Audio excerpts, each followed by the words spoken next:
Merci d'être resté déjà pour cette dernière présentation de la journée. J'espère qu'on va être assez dynamique pour vous garder en forme et attentif jusqu'au bout. Déjà, on va se présenter. Je m'appelle Nicolas Bourgeois, je travaille à Société Générale et plus particulièrement dans la DSI de la Banque de financement et d'investissement.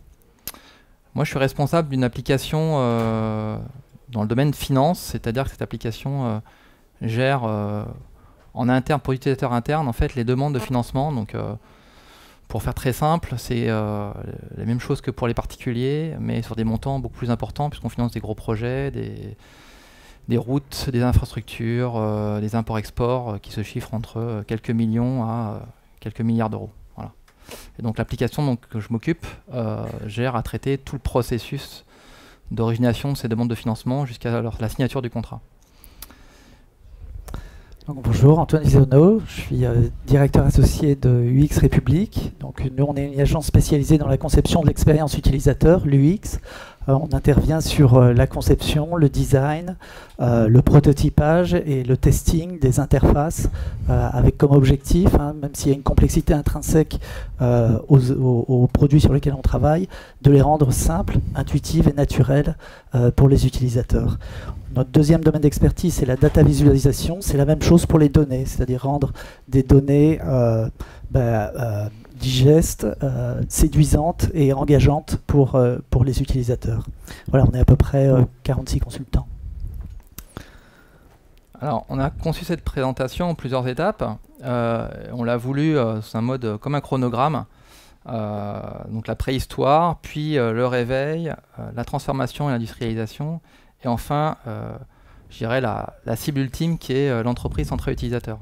Donc ça en racontait en fait l'histoire de comment on a ajouté dans notre démarche de conception de logiciels dans notre DSI l'UX et comment ça nous a apporté de la valeur au niveau des projets et, au niveau de et pour notre client.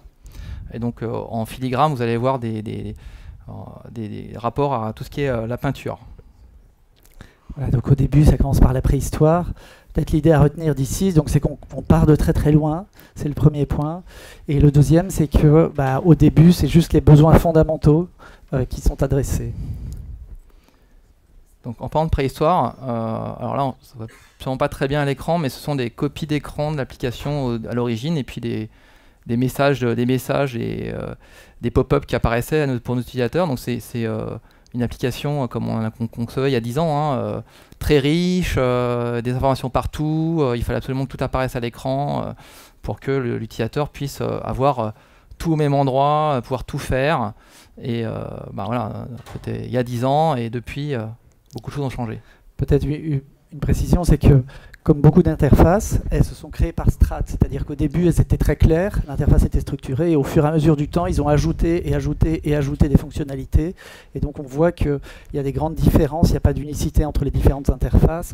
Il y en a qui ont la navigation en haut, d'autres qui l'ont sur le côté. On voit des enchaînements de pop-up, bref, des applications qui ne sont pas faciles à utiliser. Ça, c'est l'expert qui parle.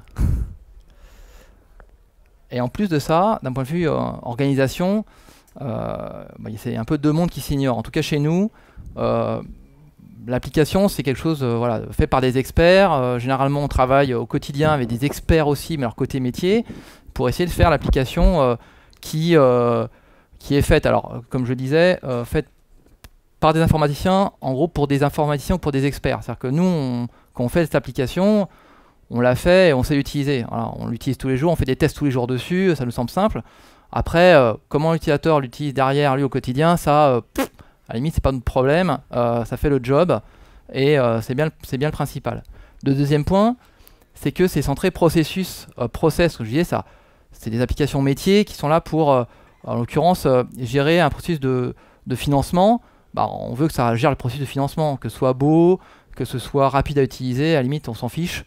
Au keynote de ce matin, on le disait très bien, c'était que à la limite que le travail soit reporté à l'utilisateur de l'application, on est en interne, utilisateur interne, à la limite on s'en fiche et il est là pour faire son job, et côté informatique en tout cas, on s'en rend pas bien compte.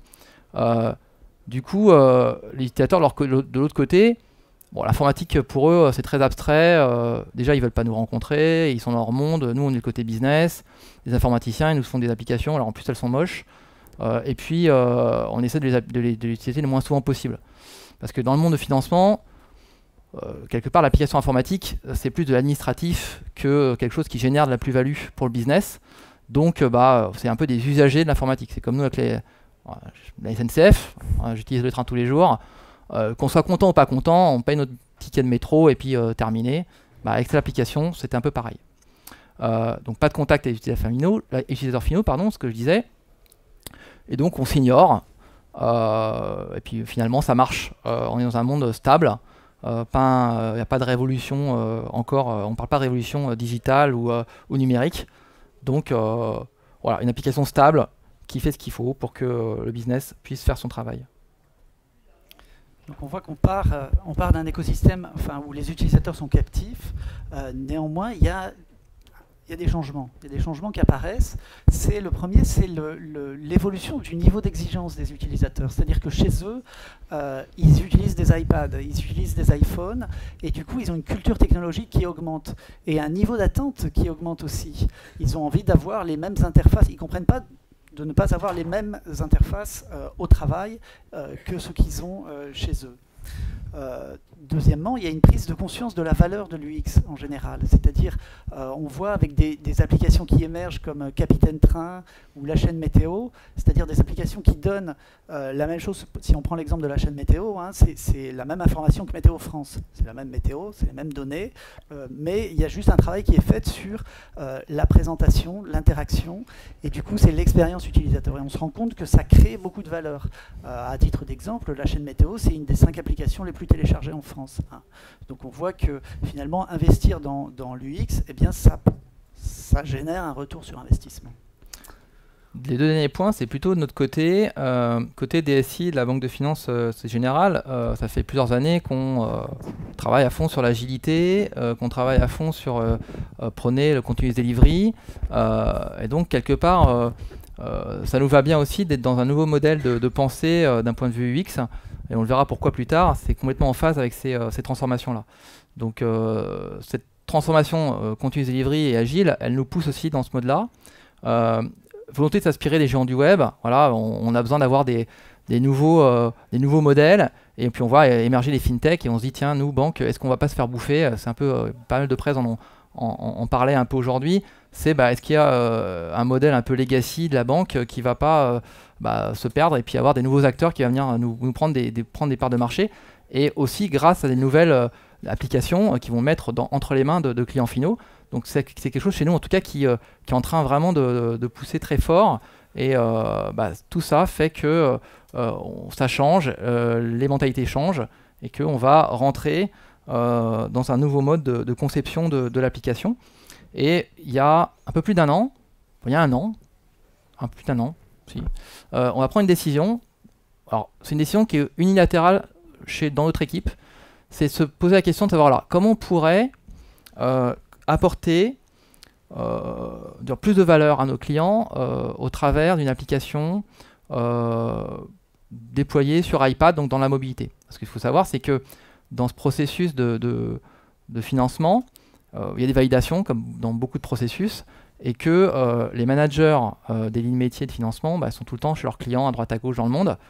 Et du coup, on voyait que dans ce processus, il y avait des ruptures avec des temps assez longs avant que le manager en question puisse rentrer au bureau et puis venir valider sur son application favorite.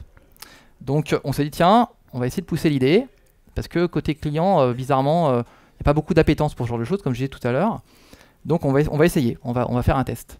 Donc on leur propose de rendre la validation de crédit plus rapide, d'apporter plus de valeur à la fameuse application qui s'appelle Credit Workflow, au travers de la mobilité, donc de tablettes. Ils sont équipés de tablettes, soit perso, puisqu'on lance au travers de notre révolution digitale chez nous, tout ce qui est BYOD, Bring Your Own Device. Donc utiliser des applications métiers sur des devices perso, ou déployer des devices Société Générale. Et puis aussi leur apporter quelque chose en plus, c'est-à-dire qu'on voulait une application qui soit vraiment le reflet de ce qui se passe, comme s'ils avaient téléchargé une application sur l'Apple Store. Donc on s'est dit, on n'est pas super bon là-dedans, on sait faire des logiciels, on sait les développer, mais la partie design, on l'a jamais fait. On avait quand même un regard aussi critique sur ce qu'on faisait par rapport à ce qu'on utilisait nous-mêmes sur nos propres iPads. Donc on voyait bien que l'application elle-même, c'était quand même super sexy, quoi. Donc on s'est dit, tiens, comment on va faire pour aussi apporter cette couche de design, pour leur donner quelque chose vraiment qui leur donne envie d'aller plus loin et de nous apporter des nouvelles idées pour développer de futures applications. Donc on est rentré dans un mode R&D, vraiment exploratoire. On a fait un POC, on savait absolument pas ce que ça allait faire derrière. Et donc on a décidé, sur la partie design, on a fait appel à une entreprise extérieure. On sait très bien le faire pour des entreprises de développement. On avait déjà appel depuis de nombreuses années au niveau de la DSI Société Générale, on a fait appel à Xebia. Et puis là, du coup, on a essayé un autre mode de partenariat avec une société qui était orientée design, UX, et donc UX République. Donc on a découvert ces métiers, parce qu'il y avait plusieurs métiers, alors ça on a découvert, pareil, on ne connaissait pas ces méthodes, ils sont arrivés avec leur méthode de travail, et avec des outils de comment je collecte, comment je peux designer les interfaces, comment j'interviens, à quel moment j'interviens dans le processus de développement du cycle de vie de l'application. Donc déjà ça, on a découvert tout ça, et puis ça nous a aussi permis de mieux interagir avec nos clients. Comme je vous disais tout à l'heure, nos clients n'étaient pas super friands de l'informatique. Pour eux, on était un peu des gens un peu bizarres. Et surtout, ils ne voulaient pas trop travailler main dans la main avec nous. Quand on leur a proposé de travailler sur Spock, bon, ils étaient d'accord. Et puis on a dit, voilà, on va faire appel à une société. Ils sont spécialisés là-dedans, dans le design, l'UX, etc. Ce serait bien, ils ont des nouvelles méthodes de travail, des choses un peu qui changent. Donc ce serait bien de leur faire un peu de place et puis de les écouter, et puis on va jouer le jeu. Donc ils ont joué le jeu. Mais ça nous a permis d'avoir une certaine légitimité pour quelque part tester aussi un autre mode de travail. Au-delà de tester une autre application, une nouvelle façon de faire une nouvelle application, c'est aussi un mode de travail qu'on a testé au travers de ce POC. Voilà, donc on arrive à la phase 2, c'est le réveil. Donc vous reconnaissez, c'est l'homme de Vitruve de Léonard de Vinci vers 1500. L'idée, en fait, c'est l'humanisme, hein, c'est le fait que l'homme devient le centre de l'univers. Voilà, donc on recentre, et du coup, on va faire de la conception centrée utilisateur. Voilà. Pardon. Alors, la première chose, c'est les métiers de l'UX. Voilà, pour faire de l'UX, ça ne s'improvise pas. Il y a des métiers. Chez UX République, on a ces 3 métiers qui sont les UX évangélistes. Les UX évangélistes sont des concepteurs. Dans d'autres entreprises, ça s'appelle des ergonomes. Mais là, c'est des ergonomes augmentés, on va dire, qui ont une approche très visuelle du métier des interfaces. C'est-à-dire qu'ils travaillent à la résolution de problématiques IHM par le croquis, par le dessin, ce qui permet de travailler à plusieurs au travers d'ateliers et finalement d'arriver à des solutions optimales sur des problématiques IHM. Le deuxième métier, c'est les UX activistes, directeurs artistiques. Travaillent sur les pixels. Hein, donc c'est la compréhension de... Pareil, c'est une forme d'intelligence visuelle sur le fait d'ajouter, on va dire, l'image de marque, une forme de sensibilité, de séduction sur les interfaces. Et puis... de même, c'est des gens qui ont une très très grosse culture d'interface et de mobilité. Et puis le troisième profil, c'est les UX scientists, qui sont donc des développeurs front-end et qui, eux, vont animer les interfaces. Animer, c'est vraiment dans le sens premier, de donner vie aux interfaces pour travailler les interactions, pour faire en sorte que l'interaction communique du sens, un mode opératoire, une façon de travailler et augmente la compréhension des interfaces. Voilà. Ça, c'est les 3 métiers qui interviennent dans un projet UX. Et puis là, on a la démarche UX qui commence en amont avec une compréhension des utilisateurs. Au travers d'ateliers, on va élaborer un certain nombre d'idées, de concepts. Ensuite, ces concepts, on va leur donner une forme à travers des approches qui sont très low-tech, c'est-à-dire on travaille sous forme de croquis. L'intérêt du croquis, c'est que ça permet d'itérer très très vite. C'est-à-dire qu'une idée d'interface, si tout de suite on la prototype avec du code, ça prend du temps. Ça prend du temps pour écrire le code. Alors qu'un croquis, ça va très très vite. On n'a pas de mal à jeter un croquis à la poubelle pour en faire un autre. Donc en 1 heure, on peut vraiment étudier beaucoup de solutions par rapport à un problème donné.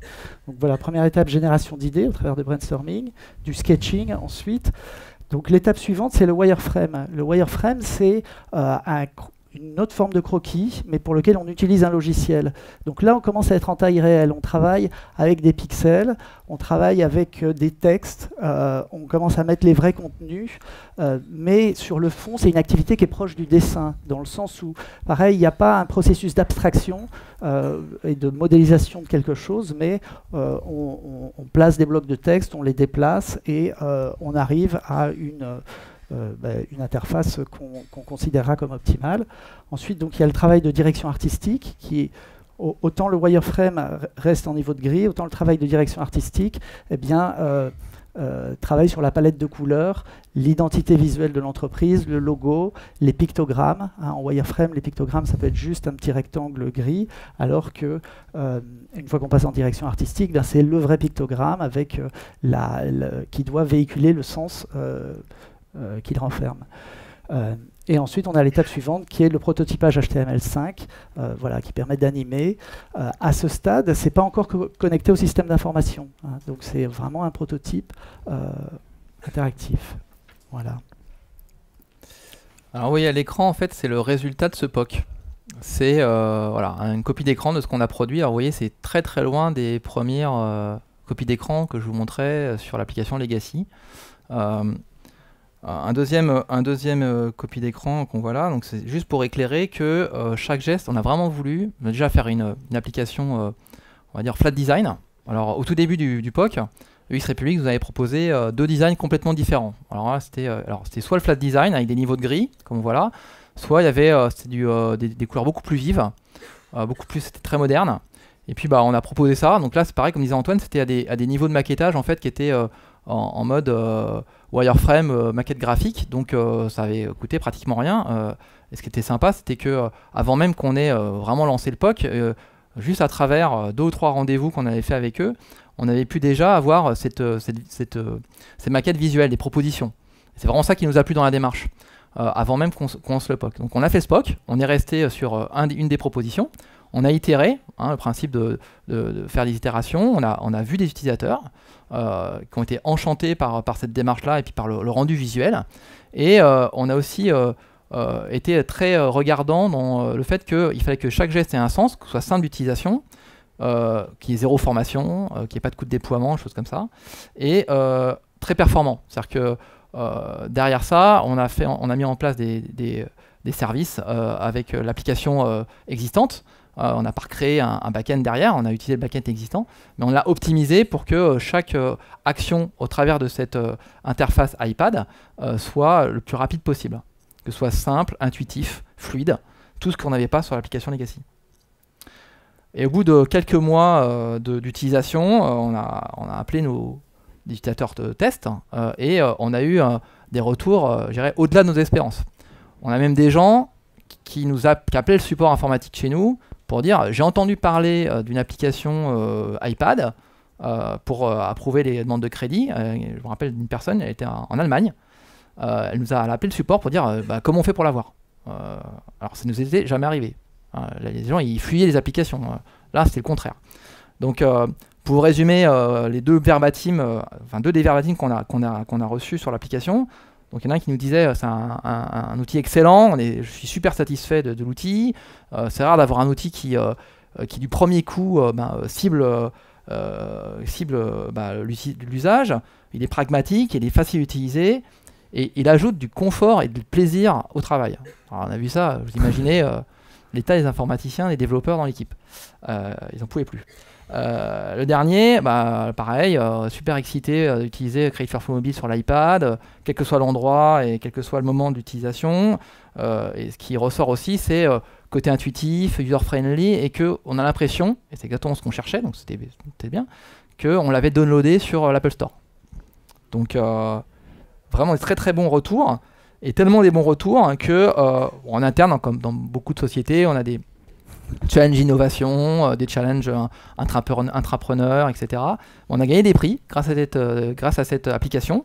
On a aussi démontré qu'on pouvait être en rupture par rapport à ce qu'on faisait avant, qu'on n'était pas simplement en répéter ce qu'on faisait depuis des années dans l'informatique, qu'on savait aussi voir ce qui se passait à côté et sur les fameux géants du web qui nous inspirent, et aussi une super visibilité du top management. Donc les personnes que vous avez à l'écran, Edouard est chef de projet de ce projet Create Workflow Mobile.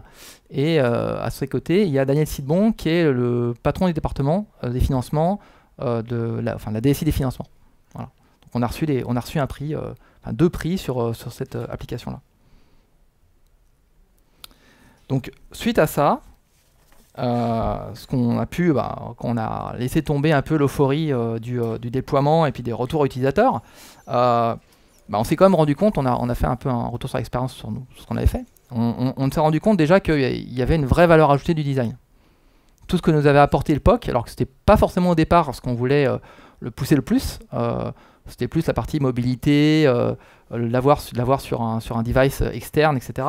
On avait, entre guillemets, juste voulu avoir le design pour ressembler les applications Apple Store et que voilà, ça fasse un peu plus sérieux. On s'est aperçu, grâce à ce POC-là, que ça avait une vraie valeur ajoutée. Que ça ne s'inventait pas. C'était des vrais métiers, enfin les métiers dont tu as parlé Antoine, des gens qu'on ne connaissait, des profils qu'on ne connaissait absolument pas chez nous, ça ne s'inventait pas, faire des wireframes, faire des maquettes, des chartes graphiques, etc. Alors peut-être dans beaucoup de boîtes, de sociétés qui travaillent avec des utilisateurs externes, ça c'est quelque chose de complètement normal. Nous on est un peu en vase clos avec une informatique utilisée que en interne, c'est des gens qu'on ne connaissait pas, et du coup ça nous apporte beaucoup et on ne peut pas le faire sans eux. Dernier point, c'est que derrière ce design, comme le disait Antoine aussi précédemment, sur d'autres compagnies qui font ça, mais il y a un vrai ROI business. C'est-à-dire que même notre client, qui a vu le résultat du POC, s'est rendu compte qu'il y avait un ROI derrière ça. Parce que d'utilisation plus simple, plus rapide, on gagne du temps. Et donc c'est de cette prise de conscience qu'on passe à l'industrialisation. À l'industrialisation, voilà. C'est-à-dire que l'idée, c'est comme ça a eu de la visibilité, comme ça a eu du succès, eh bien, on a voulu répliquer sur beaucoup d'autres projets. Et du coup, se pose la question de l'industrialisation. Donc là, on voit avec Andy Warhol, en 1962, la notion de production en série. Voilà. Et la notion de procédé. Voilà. Donc, grosso modo, diffusion informelle de la culture UX au sein de la DSI. L'approche a été validée. On peut dire que le POC a fait des petits. Donc, très grosse visibilité au travers d'événements internes et intégration des méthodes UX sur plusieurs nouveaux projets. Voilà, donc ça a été super pour UX République. Tout d'un coup, il y a eu beaucoup de projets sur lesquels on a été sollicité. Le téléphone n'arrêtait pas de sonner. Mais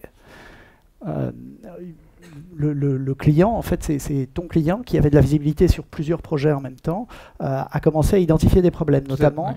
Tout à fait. En fait, il voyait qu'il n'y avait pas d'unité. C'est-à-dire qu'en fait, chaque projet était géré indépendamment, un peu comme on disait tout à l'heure. Chaque équipe projet avait sa propre application. Et le client voyait que alors chaque application, forcément, amenait un design qui ressemblait les unes avec les autres, mais il n'y avait pas d'uniformité, il n'y avait pas d'homogénéité. Donc, ce qui nous a remonté, c'est de dire, ok, c'est super, on lance ça à grande échelle, mais comment vous faites, vous, IT, pour m'assurer que mes utilisateurs qui vont, eux, travailler sur plusieurs applications différentes, pour plusieurs process, ce qui serait bien, c'est quand même qu'ils aient l'impression de travailler sur une suite logicielle uniforme, pour qu'ils s'y retrouvent, que les codes de j'ai accès à mes settings, j'ai accès à, je sauvegarde, je publie, etc., ils s'y retrouvent et que, un peu comme sur l'Apple Store, les applications elles-mêmes, même si elles sont faites par des sociétés différentes, partagent les mêmes codes graphiques et ergonomiques. Voilà. Par rapport à ça, donc on a été challengé là-dessus, et la réalité des choses, c'est que c'est pas facile, même si on est au sein d'une même entreprise, d'avoir une unité dans la conception, parce que c'est des projets complexes, parce qu'il y a plusieurs équipes qui travaillent en parallèle. Donc par rapport à ça, donc on a élaboré, en travaillant avec Nicolas, le programme Flux, pour donc passer du one-shot à une méthodologie durable, pour harmoniser l'expérience utilisateur des différentes applications, pour réduire les coûts et les risques, augmenter la performance et la productivité utilisateur et donc déployer à grande échelle. Alors, ce qu'on appelle flux, en fait, c'est Framework Lean UX. Donc, c'est appliquer les méthodes Lean à l'UX. Et du coup, les trois grands chapitres sur lesquels on a travaillé, c'est le premier qu'on va appeler UX Materials, c'est toute la matière qu'on a produite dans cette optique d'homogénéisation et d'industrialisation. La deuxième, c'est la gestion du changement, L'idée, c'était vraiment de transformer la DSI, de transformer les façons de travailler de la DSI, au sein de la DSI. Et le troisième, c'est un travail sur les process, hein, la façon dont se fabrique le logiciel, comment intégrer de l'UX, voilà, et la vision plus large, c'est comment diffuser l'UX, la culture UX à grande échelle au sein de la DSI. Donc voilà, là je détaille le premier des trois éléments. On a fait un premier travail sur les ABAC pour pouvoir dimensionner les projets, c'est-à-dire que les projets étant organisés en use case, nous on s'est dit, voilà, il y a trois typologies de use case, il y a des simples, des moyens et des complexes, et par rapport à ça, on met un dispositif qui correspond aux besoins à chaque fois. On a travaillé sur des fiches méthodes et des templates pour, pareil, harmoniser les façons de travailler. On s'est posé la question d'un outil, pour toute cette phase de conception. Quel allait être l'outil commun utilisé par les différentes équipes? Surtout que, au travers de cette démarche, on s'est aperçu qu'il y avait d'autres initiatives UX au sein de la DSI. Qu'il y avait des équipes qui travaillaient à Bangalore, des équipes qui travaillaient à Londres. Donc comment on allait pouvoir avoir un outil commun? Et donc voilà, on a regardé plusieurs outils. On a fait un travail sur des golden rules et des design patterns, hein, donc et puis, on a aussi essayé de factoriser tout ça dans des bibliothèques de composants HTML5, CSS et des bibliothèques Axure. Et enfin, un travail sur, évidemment, une charte graphique, voilà, pour ériger les tables de loi des décisions en termes d'interface. Et ce programme-là a été fait, je dirais, en complète collaboration entre les équipes projets qui étaient sur le terrain, au niveau de la DSI, et puis les équipes UX République, pour vraiment qu'on puisse apprendre les uns des autres et avoir quelque chose qui soit en commun. Je reviens aux ABAC pour juste éclairer la partie ABAC.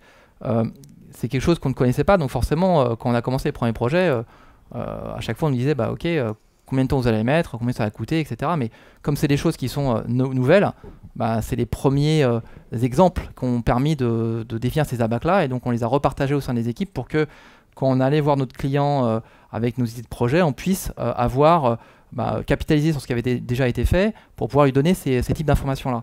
Parce que ça n'existe pas, il n'y a pas un modèle unique qui existe dans une DSI. C'est quelque chose qui s'apprend en fonction de la complexité, du métier et puis du travail qui est fait sur les écrans. C'est un domaine qui est aussi, enfin on peut le dire, moins formalisé hein, que le génie logiciel et voilà. Donc ça c'est des exemples, hein, c'est pour montrer des exemples de ce dont on vient de parler, les fiches méthodes et templates pour les ateliers qu'on mène. Voilà, on a formalisé des templates et à chaque fois, par exemple pour les ateliers 6-to-1, vous avez en haut à gauche les templates qu'on utilise, qu'on imprime et qu'on emmène dans les ateliers. Donc on ne réinvente pas un template à chaque fois. De même, vous voyez la bibliothèque de composants sur la droite, un exemple de charte graphique en bas à gauche. Et enfin, donc, le choix s'est porté sur le logiciel Axure, c'est celui qu'on utilise pour maqueter les interfaces. Voilà. La raison pour le choix d'Axure, enfin pour ceux qui connaissent, pourquoi ce logiciel-là plutôt qu'un autre, il y en a d'autres, il y a Balsamiq, enfin il y a tout un panel. Il se trouve qu'à la SGIB, il y a des contraintes de confidentialité, c'est-à-dire on ne peut pas mettre sur le cloud ou utiliser des services en ligne, il faut que ça reste à l'intérieur. Donc c'est l'outil qui était le plus robuste et le plus adapté par rapport au sujet. Voilà. Donc deuxième volet, la gestion du changement. Là, on a travaillé sur la conception de posters. L'idée, c'était d'animer l'espace de travail, de communiquer sur ces nouvelles façons de travailler. On a fait des workshops. Je parlais de Bangalore et Londres. Donc voilà, on a réuni les équipes pour organiser des workshops et pour se mettre d'accord. C'est-à-dire qu'il y avait des décisions d'interface à prendre sur comment structurer une interface, puisque chaque équipe avait divergé et donc il fallait arriver à établir un peu les tables de loi. Donc ça s'est fait à travers de workshops. Il y a eu des vidéos pour communiquer et il y a eu tout un programme de formation assez ambitieux qu'on a mis en place et dont on a déroulé la première brique. L'idée, c'était vraiment d'impliquer tous les acteurs pour garantir l'appropriation. Et ce qu'on voulait éviter absolument, c'était quelque chose qui vienne top-down, s'imposer à tous, mais c'était plutôt une approche bottom-up qui devait émerger. Alors voilà, donc ça c'est quelques illustrations. On a conçu aussi des cartes qui expliquent les méthodes UX qu'on a distribuées. Voilà un exemple de poster avec les Golden Rules, voilà, avec L'idée, c'est que si on respecte ça, on aura des happy users en bas, donc les différentes étapes du process. On a formé plus de 80 personnes au travers de sessions d'awareness. Donc c'était des sessions d'une demi-journée qui expliquent comment ça se déroule, une démarche UX, quelles sont les compétences à mettre en œuvre, combien de temps ça prend et comment s'y prendre concrètement au sein de la DSI si on a un nouveau projet à lancer.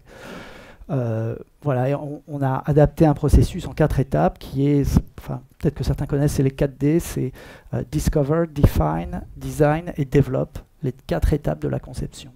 Juste pour ajouter un mot sur la partie formation, donc on a fait des awareness, donc on a fait la première partie des formations qu'on avait imaginées. C'était tous les profils qui étaient concernés, c'est-à-dire qu'on a mis dans les salles les développeurs, les business analysts, des gens du support, pour que tout le monde comprenne un peu ce nouveau type de fonctionnement avec les UX et que ce soit quelque chose qui soit partagé avec eux, qui soit aussi demain acteur, parce que ce qu'on imagine, c'est que demain on ait ce nouveau type de métier qui soit plus seulement fait par des externes, mais par des internes, c'est-à-dire qu'on embauche nous-mêmes nos propres designers, ou même il y a des gens qui ont envie de devenir designers au sein de nos équipes, parce qu'avant ils étaient plus portés par le fonctionnel, et ils ont cet aspect un peu créatif et ils ont envie de l'exprimer, donc c'est quelque chose qu'on imagine très bien en type de progression en interne. Ce que vient de dire Nicolas, c'est aligné avec cette approche qu'on prône, qui est en 3 temps, c'est on fait, on forme, on coach. Voilà, c'est l'idée de, on commence par faire les interfaces, on forme les gens avec qui on travaille, ceux qui sont sensibles à ça, ceux qui ont envie de monter en compétences, et puis après on peut produire un accompagnement dans le temps sur les projets. Voilà, donc j'ai parlé, la première brique c'était UX Materials, la deuxième c'était la gestion du changement, et la troisième c'est un travail qu'on a fait sur les process. On a regardé de près le processus de gestion de projet et d'élaboration de projet au sein de la DSI.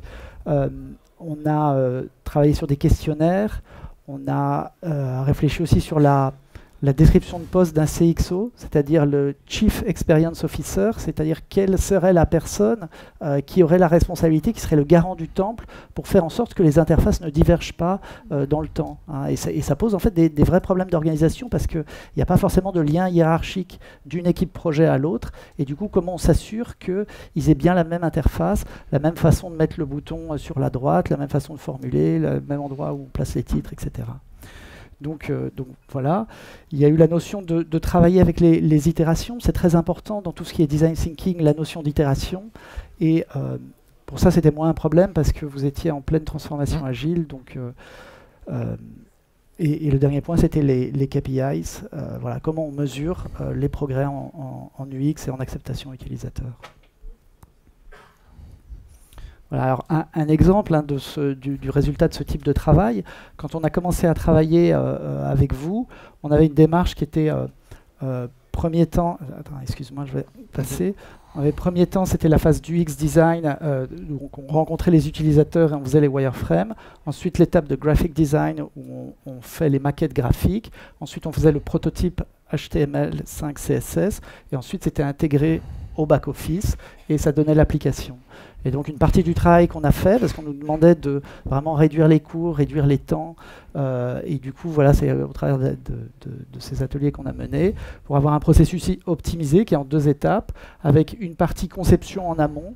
Ça repose sur le fait qu'il y a eu un travail et il y a une charte graphique d'établir une bibliothèque de composants, qui fait qu'après directement on peut passer au développement qui est dans les feature teams, voilà, avec l'intégration front-end et back-end. Donc on est passé d'un processus en 4 étapes, donc on a réduit le nombre d'acteurs, mais aussi le temps qui est nécessaire, sans bien sûr faire baisser la qualité. En fait, juste pour rajouter, c'est que on était passé d'un mode on était dans un mode très séquentiel, comme c'était quelque chose qu'on ne connaissait pas, et qu'avec UX République, ils arrivaient avec leur méthodologie, avec leurs différents profils qui prenaient le besoin et qui le traitaient, comme on le disait au début, sur la partie design, puis la partie création, puis la partie développement, mais ils développaient juste la partie front-end. En fait, ils nous livraient des composants front-end qu'il fallait que nous, on intègre après en Angular avec le back-end à base de services. Et donc du coup, il y avait dans toutes ces interactions, il y avait beaucoup de pertes de temps et beaucoup d'énergie qui se perdait aussi. Donc ça, forcément, on a très vite vu que c'était très consommateur, et puis notre client aussi a vu que c'était très consommateur. Donc ce qu'on s'est dit, c'est qu'il fallait qu'on prenne des raccourcis et puis qu'on automatise un maximum de choses. Donc le fait d'avoir fait ce programme-là, qu'on a détaillé juste avant, ça nous a permis de regarder justement avec l'outil Axure comme on pouvait directement aller à l'étape de la maquette, parce que comme c'était au travers d'un outil, on pouvait faire un wireframe et tout de suite lui appliquer la charte graphique, donc c'était une étape de gagner. Et puis après, derrière, on a pris des développeurs full stack, comme ça, on prenait directement la charte graphique, et on prenait directement ce qu'il y avait dans Axure, et puis il le développait directement après dans l'application. On n'avait plus cette perte de j'intègre des composants graphiques qu'on me livre, et puis ils n'ont pas forcément les bonnes capacités d'intégration directement, et donc on perdait un temps fou. Donc là, on a optimisé pour arriver à cette étape-là. Voilà, donc ça c'est aujourd'hui, c'est l'entreprise centrée utilisateur, c'est le moment où en fait chacun devient acteur. Voilà. Alors la mise sur Orbit, ça a été, après ça a été une opportunité, c'est que notre business, nos clients, après avoir lancé ces différents projets un peu unitairement l'année dernière, a lancé cette année un grand programme qui visait justement à refondre complètement cette plateforme de financement. Donc grande chance pour, je dirais, à terme, donc on est en plein dedans, on vient de finir la première année, enfin on va finir la première année, à terme remplacer les outils legacy que vous avez vus au début. Donc de fait, l'UX a été au cœur de cette réflexion de la plateforme dès le début et de lancer dans le programme de la plateforme de financement. Donc ce qu'on a essayé de faire, on a complètement changé de façon de travailler, même sur la partie études. C'est-à-dire qu'avant, les études, c'était, vous le savez mieux que moi, des études fonctionnelles, des process, etc. Il y a eu ça, mais c'était beaucoup plus léger. Et nous, on s'est attaché à, en 3 mois, essayer d'aller trouver l'appétence du business au travers, en maquettant tout de suite des futurs écrans que pourrait être la plateforme. Donc on a vraiment pensé presque en mode marketing. On a fait des interviews avec les gens de l'UX, avec des gens du métier. On a fait des interviews, on a récupéré leurs besoins, de qu'est-ce qui n'était pas couvert par la plateforme actuelle. On a travaillé sur la forme avant le fond. C'est-à-dire qu'on a travaillé sur, on vous écoute et on vous dessine quelle pourrait être la plateforme idéale. Et à la limite, derrière, la partie technologique, si c'est pas très grave. On sait très bien qu'après, les équipes sont composées de plein de gens très intelligents techniquement et qui pourront trouver des solutions, donc ça ne nous posait pas trop de problèmes. On voulait vraiment, c'était syndiquer les gens dès le départ sur la partie visuelle qui se projettent dans qu'est-ce que pourrait être leur application demain. Voilà. Donc on a fait ça, on a fait des maquettes, et donc l'output, le livrable finalement de cette étude d'opportunité, ça n'a pas été un document PPT de 20 pages avec des beaux process, des scénarios, des coûts, etc. Ça c'est venu un peu plus tard, et ça n'a pas été vraiment le meilleur livrable. C'était un output visuel. On a développé autour de cet output visuel une vision commune, comme je vous le disais, pour vendre le concept aux utilisateurs, parce que ça allait engendrer quand même, et ça va engendrer chez eux beaucoup de changements, puisque cette plateforme va être complètement nouvelle. Donc vous voyez d'ailleurs sur votre gauche, enfin sur la gauche du slide, un atelier où en fait l'output visuel il est là. C'est un film. On a mixé des images. Alors, on a pris le concept de la Formule 1 des années 50 où il faut moult personnes pour changer un pneu à l'image de la Formule 1 de maintenant où il faut 4 secondes et 4 personnes pour changer un pneu sur une Formule 1. Et puis on l'a mixé avec des maquettes qu'on avait fait avec eux pour leur montrer à la fois vers quoi on veut tendre, quelle est l'ambition du programme et aussi leur montrer qu'on était capable de faire en termes de maquettes. En termes de réalisation, l'important c'était que on arrive à concevoir cette maquette du produit final en avance des sprints du développement, qu'on valide cette approche-là, et puis qu'après on puisse lancer les devs. Donc de faire cette étude en 3 mois, d'avoir cet output visuel où à la fin le business était très preneur de se lancer dans cette démarche-là. On l'a fait en full agile, c'est-à-dire qu'on savait en gros ce qu'on allait faire en termes d'écran pour les 2-3 premiers mois. On a designé la première MVP du produit pour le 3 mois après, et on est parti en développement. Et au fur et à mesure qu'on a avancé sur ce premier noyau de l'application, de la première plateforme, on a continué à imaginer ce que pourraient être les étapes supplémentaires, additionnelles. Donc, et tout ça, justement, grâce à cette démarche UX. Voilà, donc ce qu'il faut retenir, c'est en termes de résultats, c'est beaucoup plus visuel, beaucoup plus en amont.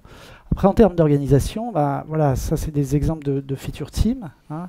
Donc on voit il y a un team leader, un PO, un QA, enfin un Quality Assurance, un BS et Business Analyst, un UX évangéliste à l'intérieur de la feature team, et puis des développeurs et un lead développeur. Voilà. Et comme un peu Spotify, enfin voilà, on est organisé en chapter, c'est-à-dire que les UX des différentes feature teams se parlent entre eux, ont des réunions entre eux, et donc ça permet de coordonner les efforts et de mutualiser. C'est-à-dire qu'une fois qu'il y en a un qui a trouvé une solution à un problème, c'est généralisé pour les autres équipes.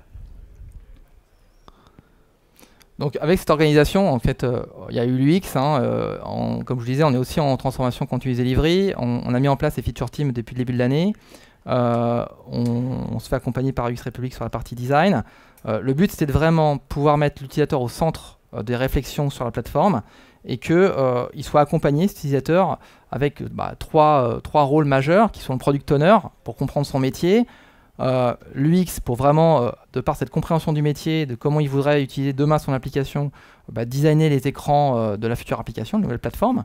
Et puis le business analyst qui lui a sa connaissance des process, du legacy, qui permet de faire le lien entre les deux, entre tous ces acteurs-là, pour designer et proposer, donner in fine la commande pour les développeurs et derrière travailler sur la plateforme qui est en train d'être construite en ce moment. Alors, un des effets, ça c'est une petite anecdote, un des effets intéressants de la partie de l'UX, c'est la méthodo qui nous a été apportée et qu'on met en place depuis un certain temps. C'est un responsable métier qui est en fait quelqu'un qui est pas un utilisateur lui-même, mais qui était les métiers qui nous passaient commande des applications, des modifications d'applications il y a un an, qui travaille toujours avec nous. On fait une démonstration à la fin d'un sprint sur une fonction X ou Y.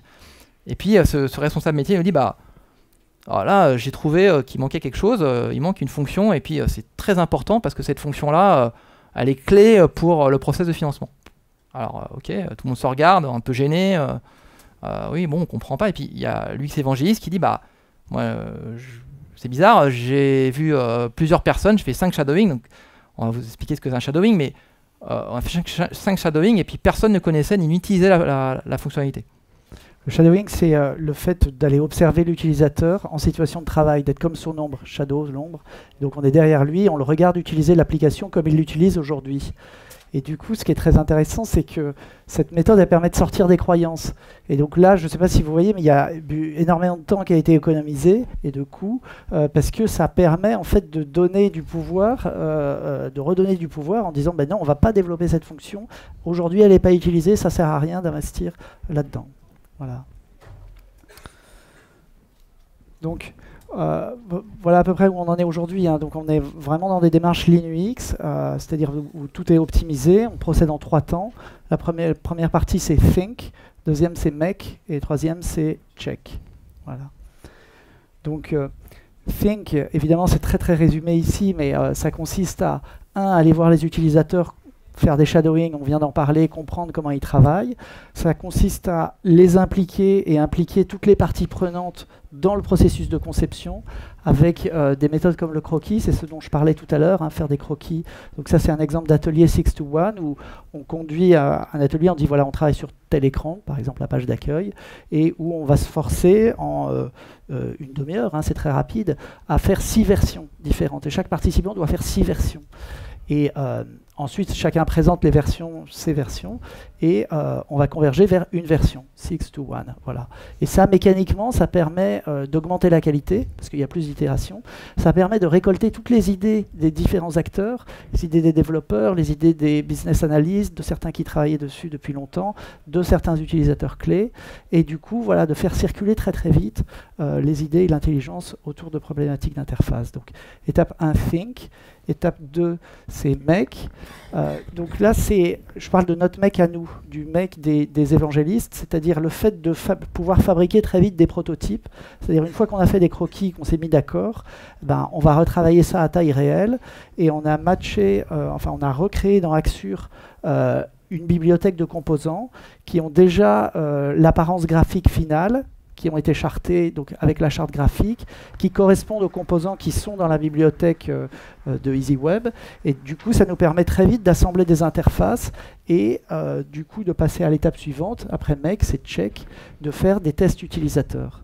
Donc on organise des sessions de tests utilisateurs. Alors les tests utilisateurs, attention, c'est pas une démo, c'est pas un focus group, c'est quelque chose qui est très structuré. Ça ne demande pas beaucoup d'investissement, hein, mais ça se passe dans une salle avec un évangéliste et un testeur.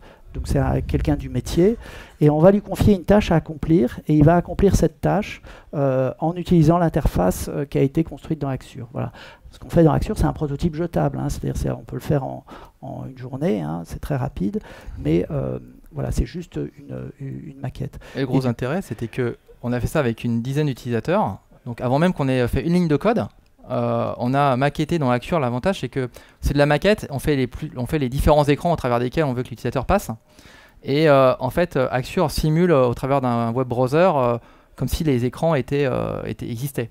Et en fait, le scénario, comme vous voyez à l'écran, en fait, l'utilisateur, il va passer au travers, on lui explique exactement le scénario qu'il a à faire, et après il se débrouille. Okay, il n'a pas du tout de formation ni rien. Et on va filmer sa réaction à l'écran. Et du coup, on va très vite voir si le design de l'application est bon, c'est-à-dire est-ce qu'il trouve très vite la façon de procéder pour arriver à la fin du scénario.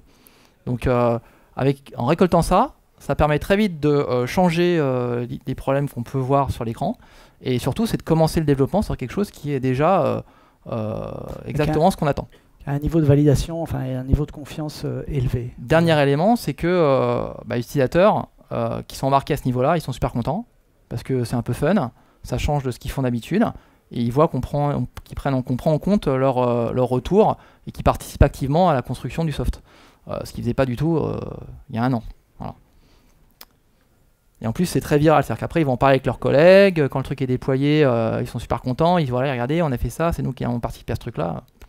C'est génial. Voilà, donc on arrive à la conclusion avec Jeff Koons. Donc là, c'est 1994, c'est l'idée de simplicité apparente, alors qu'il y a une vraie complexité derrière, une sophistication. En termes de conclusion, après, je pense que vous l'aurez vu de vous-même dans le déroulement de la présentation, hein, on a un partenariat qui est beaucoup plus proche avec le métier que ça ne l'a été avant, parce que on voit qu'il y a un intérêt mutuel à arriver, notamment à travers de l'UX et du design des applications, c'est win-win, hein, on est gagnant-gagnant sur cette approche-là, avec le mode de travail plus visuel, finalement on arrive à cibler beaucoup plus facilement le livrable qu'on veut avoir à la fin du projet. Pour l'anecdote, il y a eu un programme qui a été fait un petit peu avant celui qu'on a lancé là, sans du UX, et c'était un cauchemar. Et à un moment donné, justement, on a mis une pointe du UX dedans, c'est-à-dire qu'on est revenu revenu au basique, mais basique qu'on avait appris entre-temps, de revenir sur une maquette d'écran avec eux, et ça a beaucoup amélioré les étapes d'après sur le programme. On est revenu vraiment à un bon niveau de confiance sur ce programme-là, parce que les personnes, et on a fait un Rex avec eux, elles nous ont dit le fait d'avoir à un moment donné remis visuellement ce qu'allaient donner les écrans, comment ça allait se faire, ils ont pu eux-mêmes se poser les bonnes questions sur l'enchaînement des écrans, l'enchaînement du process, etc., qui ne s'étaient pas posés au départ. Parce qu'en fait, le diable se cache dans le détail, et que tant qu'on n'a pas posé visuellement ce qu'allait être l'écran final, et les gens ont du mal, et c'est normal, à se projeter, et du coup ça crée des divergences, et on se retrouve à livrer un produit qui n'est pas du tout en phase avec l'attendu. Donc un mode de travail plus visuel, une démarche de co-construction, co-création, comme je le disais juste avant, avec les tests, avec le fait qu'on fait des shadowing avec eux, qui sont embarqués très tôt dans le projet. Une boucle de feedback beaucoup plus rapide, pareil, parce qu'ils sont mis à différents moments de l'étude du futur produit, et jusqu'après derrière dans les démos post-développement, mais ça c'est quelque chose qu'on connaît au travers de l'agile et le continuous delivery. La conséquence, c'est plus de satisfaction utilisateur, donc forcément c'est mieux pour nous. On a des ambassadeurs, des gens qui demandent eux-mêmes à venir travailler avec nous, à travailler sur les écrans, à avoir les outils qu'on développe. Les équipes IT, vous en doutez aussi, c'est beaucoup mieux pour eux, parce que déjà, ils ont du feedback utilisateur. Alors je dis pas qu'aujourd'hui c'est la panacée, hein, il y a des progrès à faire, hein, pour moi on est une première étape, il faut qu'on évolue là-dessus, mais on a une dynamique, on devient innovant, on n'est pas l'informatique bancaire d'il y a 10 ans, on est beaucoup plus en ligne avec ce qu'il fait aujourd'hui. Du coup ça attire aussi des gens, que ce soit des gens externes ou des gens internes, à venir travailler dans nos équipes. Et puis on est en phase avec la transformation numérique de la banque. Donc voilà, on arrive à aussi s'aligner sur cette stratégie. Donc ça permet à tout le monde d'avancer sur ces objectifs. Voilà, et merci. Merci à tous.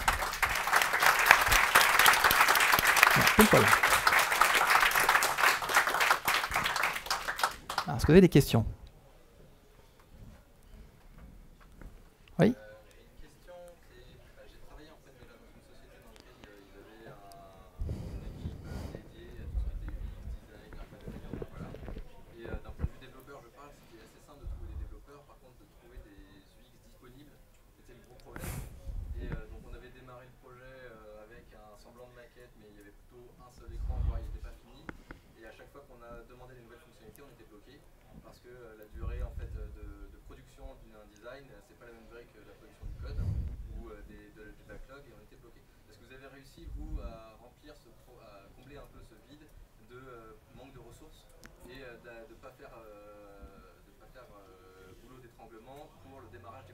Quand tu parles de goulot d'étranglement, de ton expérience, le goulot d'étranglement était au niveau de l'UX ou au niveau du dev? L'UX? Ah oui.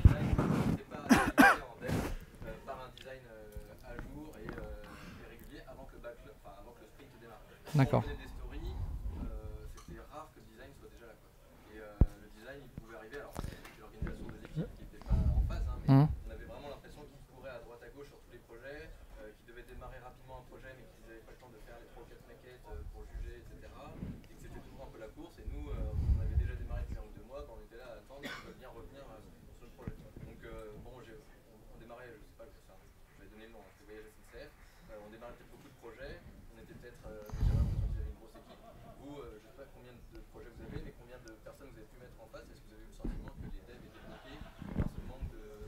Ah, ok. Il y a plusieurs réponses derrière ça. Déjà, comme on le disait, on a eu ça au début.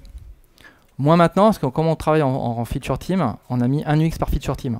Donc déjà, on a vraiment un UX qui est au service de la team, qui travaille au quotidien avec les développeurs. Donc comme on mettait le ratio, en gros, pour 5 devs, tu as un UX plus un billet.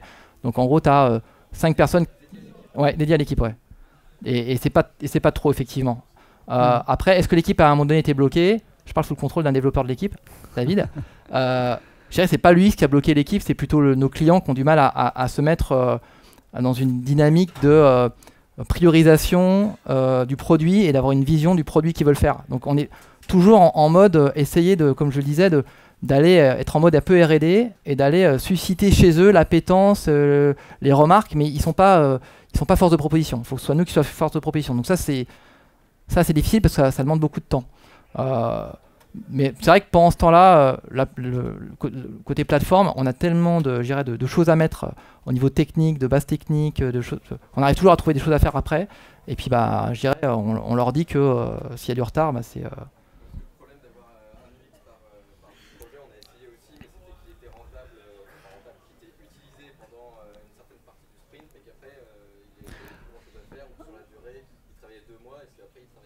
Mais nous, je pense que le fait que notre UX soit dans l'équipe, comme un QA, on pourrait se dire un QA, il a plein temps dans l'équipe, il n'a rien à faire. En fait, c'est que tout le monde va aider et va sortir un peu de son, je dirais pas de sa zone de confort, mais de ses attributions qui lui sont propres.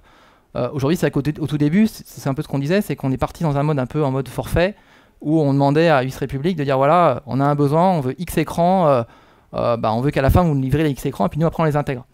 Mais du coup, cette scission-là, ça crée pas mal de perturbations, d'aller-retour et c'était pas du tout efficace. Donc c'est là où on a dit on arrête, on met les personnes dans les équipes. Et en fait, le fait de mettre les personnes dans les équipes qui vivent au quotidien ensemble, etc., enfin je vous apprends rien, on a fait du DevOps à un niveau UX, Dev, QA. Et l'UX, il travaille à la fois maintenant, il a un peu une casquette de billet de temps en temps, de PO. Voilà, il va travailler, quand on va vouloir arriver à la démo au fin de sprint, l'UX, il va aussi mettre la tête pas dans le code, mais au moins dans l'application, pour regarder si ça correspond exactement à ce qu'il avait dit, à remonter des points aux développeurs. Donc il va sortir un peu de cette attribution-là. Et dans d'autres entreprises aussi, enfin je pense par exemple à l'exemple de Blablacar, voilà, ils s'arrangent pour avoir toujours 2 sprints d'avance et puis après ils travaillent sur des optimisations, sur de la mesure et voir qu'est-ce qu'il faut changer pour optimiser, optimiser, optimiser. Donc voilà, enfin, ça. J'ai une petite question par rapport à ce que vous avez dit tout à l'heure, à un certain moment, qu'il y avait pas mal d'initiatives dans la banque par rapport à la partie UX. Mhm. Et donc, du coup, comment vous avez fait pour assurer une certaine convergence du skilling et du composant JS parce que j'imagine que c'est des équipes qui sont distribuées Ouais. partout, donc il faut fédérer sur un outillage commun et tout. Comment vous avez réussi à faire ça? Ouais, il y a eu une décision au niveau des outils qui était au niveau global, qui a dit voilà le framework qui doit être utilisé. Et puis l'outil, c'est une charte graphique, hein, et donc la charte graphique, c'est la version papier. C'est des tables de loi. Et puis il y a aussi qui dit voilà c'est comme ça que doit. Exemple tout simple, dans un formulaire, est-ce que les libellés sont ferrés à gauche ou ferrés à droite ou au-dessus des champs de saisie? Voilà, on prend une fois pour toutes la décision et puis après on l'applique. Alors comment on l'applique? C'est aussi avec, il y a un rôle, c'est-à-dire quelqu'un qui doit porter la casquette. C'est un peu le rôle du CXO dont je parlais tout à l'heure, qui ne s'est pas développé exactement comme on l'a imaginé, mais aujourd'hui il y a effectivement quelqu'un qui tient ce rôle et qui passe derrière toutes les équipes, tous les développements et regarde si c'est aligné. Voilà. Et donc c'est forcément quelqu'un qui a un background graphique. C'est-à-dire c'est un métier, il faut avoir l'œil pour voir ce qui est acceptable, ce qui n'est pas acceptable, ce qui est aligné avec la philosophie ou pas. Voilà. Ça veut dire que les membres de différentes équipes, ils ont le droit de développer des CSS tant que ça correspond à la charte. Ils ont le droit de créer des nouvelles CSS. Oui, tout à fait. On a tout ce qui est normes et standards en fait est défini. Alors, quand c'est graphique par les UX, soit on a une charte graphique globale et qui a été livrée au niveau de la DSI. Et du coup, on s'adapte à cette charte globale et on fait en sorte de le respecter, quoi. Voilà. Oui.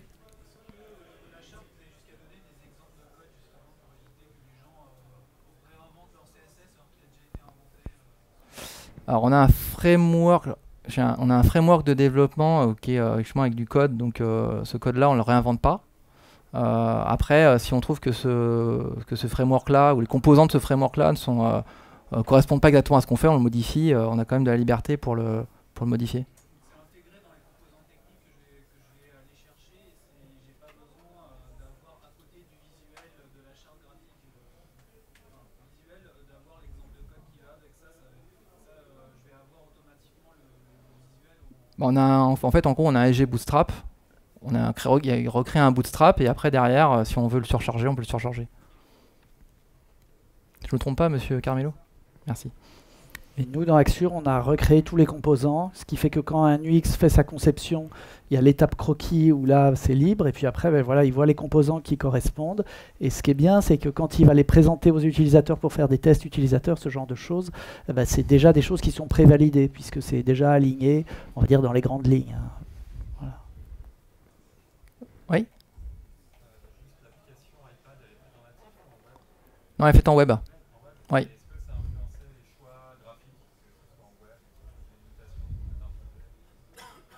De mémoire, non. Ça n'a pas changé grand-chose. Après, pour tout ce qui était aspect de sécurité, en fait, pour pouvoir donner accès à cette application dans les iPads perso des gens, dans la solution d'entreprise, on avait une appli qui s'appelait Good Enterprise, et du coup, on passait par le navigateur de Good pour accéder au réseau de la société et du coup, accéder à l'URL de l'application en question. Voilà. Et puis, on avait récupéré toute la partie authentification, on avait réussi à récupérer ça de l'application Legacy. Et on accédait après à cette nouvelle interface graphique qui, elle, accédait aux fonctions business de l'application au travers de services REST. C'est web dans le sens où c'est juste une application web pour le mobile, c'est pas du tout un PhoneGap ou autre, c'est Non. un navigateur pur. Oui. Vous avez d'autres questions? Oui.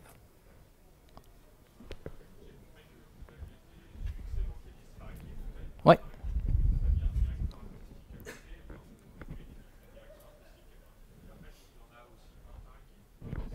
Non, un global.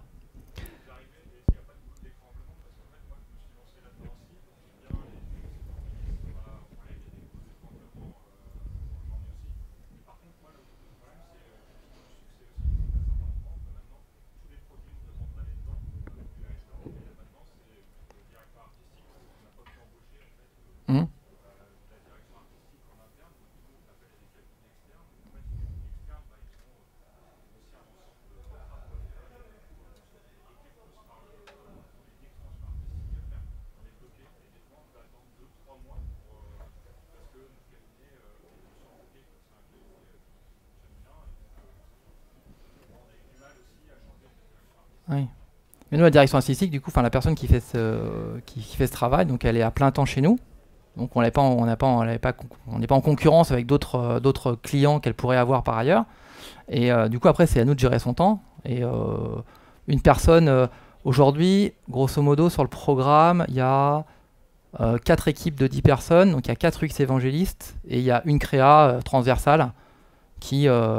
mais donc les UX évangélistes, après, ils font de l'UX sûr, ils vont appliquer la charte graphique. La créa, elle est plus dans un mode de vérification que les guidelines sont faites, elle est dans le détail. Donc pour l'instant c'est gérable, à 4 équipes c'est gérable, elle arrive même à aller sur d'autres programmes qui demandent à avoir aussi le même type de vérification. Donc ce ratio-là il est gérable. Non, pour l'instant c'est des externes, et on va avoir une première interne à partir de décembre sur ce profil-là. Et le but c'est qu'on ait un ratio interne-externe à peu près équivalent que sur les autres types de métiers, quoi. Parce qu'on sait que de toute façon c'est quelque chose sur lequel on est rentré et on va pas sortir demain. Il y avait une question par là?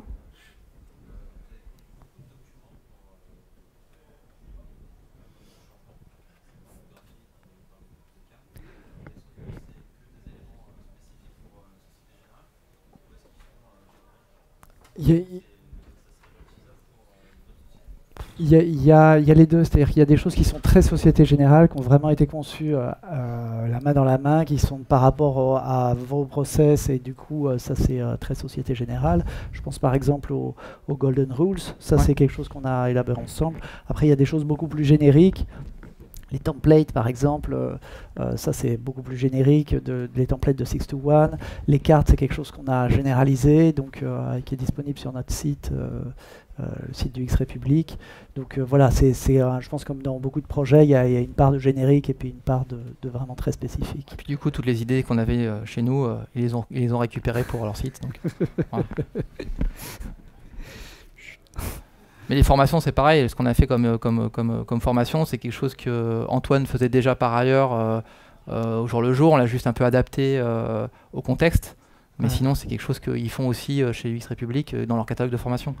Donc non, je dirais 50-50. On a, par exemple, l'exemple de la formation, il est très bien, c'est que c'était une formation d'une journée, on l'a remis sur une demi-journée, et puis en mettant bien des points qui sont spécifiques à l'organisation de la Société Générale et de la vision qu'on a faite de l'organisation future, pour que les gens partent du bon pied, quoi, en sortant de la formation, sachent exactement comment s'y prendre pour piloter une mission UX, pour demander des ressources UX, etc. Voilà. Peut-être une dernière question. Voilà. 2 dernières questions, allez.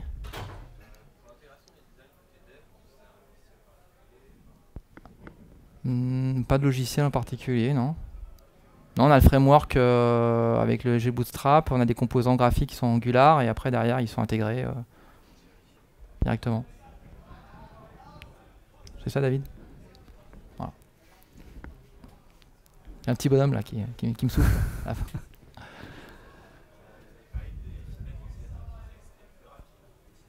Oui. Pas encore. On en est. Si. Ah bon, alors si, alors.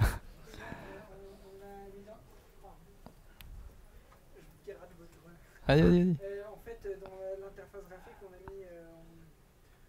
mis un peu l'équivalent de ce que fait Google. On traque un peu les clics, etc., le temps moyen de chargement des pages, le temps de parcours des utilisateurs. Donc aujourd'hui, on a quelques métriques qui ne sont pas encore exploitées. Techniquement, elles sont là. C'est ce que je voulais dire. C'est qu'en gros, techniquement, on a quelque chose, mais en fait, aujourd'hui, on les exploite pas vraiment. Donc c'est un peu dommage. Ouais. Mais c'est, comme on disait tout à l'heure, dans les KPI, c'est quelque chose qu'on voudrait mettre en place à partir de l'année prochaine, justement, pour réussir à montrer qu'est-ce qui est utilisé, pas utilisé, et pour pouvoir challenger un peu les demandes du client sur les prochaines étapes du produit, quitte à ce qu'on en enlève si on voit que c'est pas utilisé. Mais ça, je dirais, voilà, je pense qu'on a le client n'a clairement pas à maturité, qu'aujourd'hui, on est encore à une stade de démarrage du programme, et j'espère l'année prochaine pouvoir vraiment qu'on puisse réussir à utiliser ces KPI, ces données pour influencer les priorisations des étapes qui vont arriver. Enfin, comme on disait au keynote ce matin, tout se mesure. Bon, c'est pas quelque chose qu'on faisait naturellement chez nous, parce que on n'est pas de cette génération au niveau de la conception de l'application, on mesurait pour savoir si notre application a été utilisée ou pas, parce qu'on avait utilisateurs captifs, ils n'avaient pas le choix. S'ils voulaient faire leur boulot, il fallait qu'ils passent par là.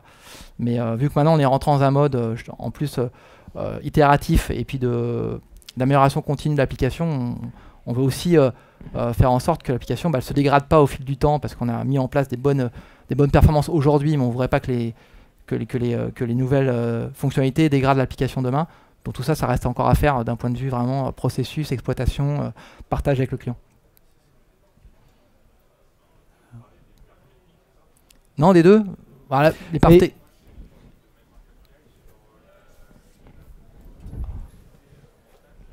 Non, mais on peut, par l'analyse des tâches, c'est-à-dire on mesure par exemple le nombre d'étapes, le nombre de clics qu'il y a pour faire une action. Et du coup, voilà, ça, il y a des points sur lesquels on a réellement observé, enfin, on a divisé par 3, quoi. Donc là, il n'y a pas photo. Après, c'est fine-tuner, c'est-à-dire vraiment procéder à des ajustements en finesse de l'application. Ça, je pense, c'est les ambitions qu'on a pour l'année prochaine, quoi. Voilà. Mais il faut déjà atterrir sur un premier périmètre et c'est ce qu'on va mener par la suite, oui. On s'arrête là ? Merci beaucoup. Merci.